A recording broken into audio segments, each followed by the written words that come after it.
I'm here to let you guys know that we can grow all of our own food using just fish water, which is pretty exciting, you guys, because it uses 90% less water than regular soil gardening, and our food can grow really fast. So in aquaculture, we normally have to change out the water and add fresh water so the fish don't poison themselves with ammonia.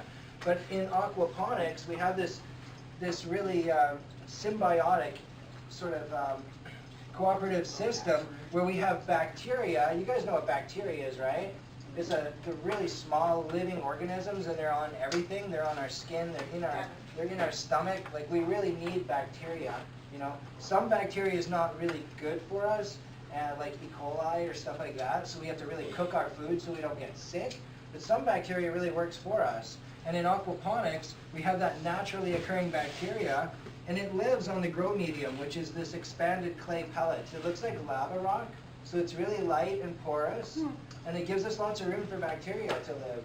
And the bacteria, they eat the ammonia from the water, and they turn it into something called nitrates. Nice. And that's what this cycle explains to you guys. The fish produce the ammonia, then the bacteria eats the ammonia, turns it into nitrates, and then the plants filter the water for the fish. So unlike aquaculture, the plants are actually cleaning the water, so we never have to. See the plant growth or the root growth? That's pretty cool, hey?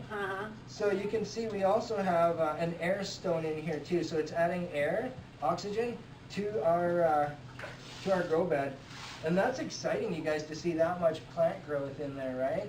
Just off of fish water, which is pretty cool. We really want about an inch of fish per gallon of water.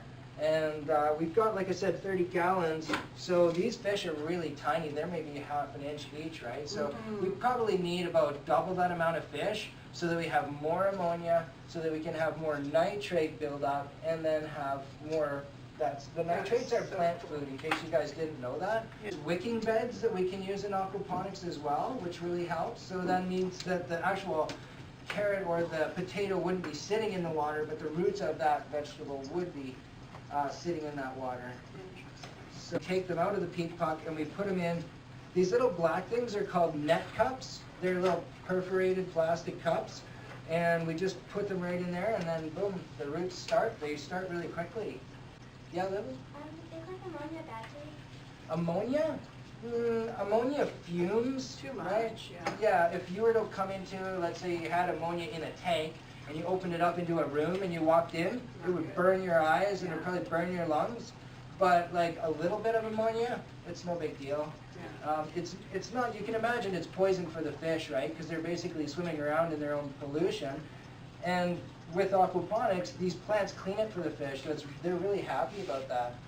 Our little things that we do add to the system, like I'll come along with some chelated iron.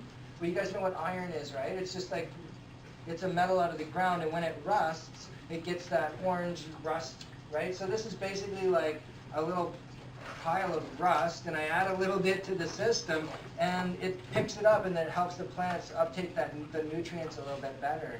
A lot less maintenance on this than there is a regular fish tank because the plants are cleaning the water.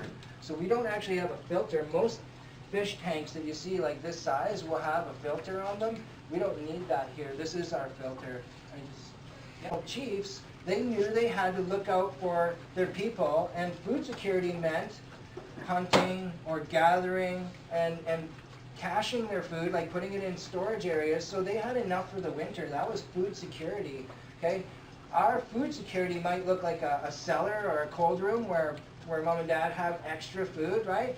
But real food security is growing it even at 25 below here in Cherryville in really big greenhouses, you guys, and growing our food and then showing up at that greenhouse and purchasing your food as you need it. There's always a way, and this is another word that's kind of new or maybe new to you. It's called permaculture, okay? It means permanent culture, and it's a way of doing things so that we leave a small imprint on the earth. And a big part of permaculture is called biomimicry, okay? And all that means is looking at how nature does something and then copying nature, because nature always does it the most efficient.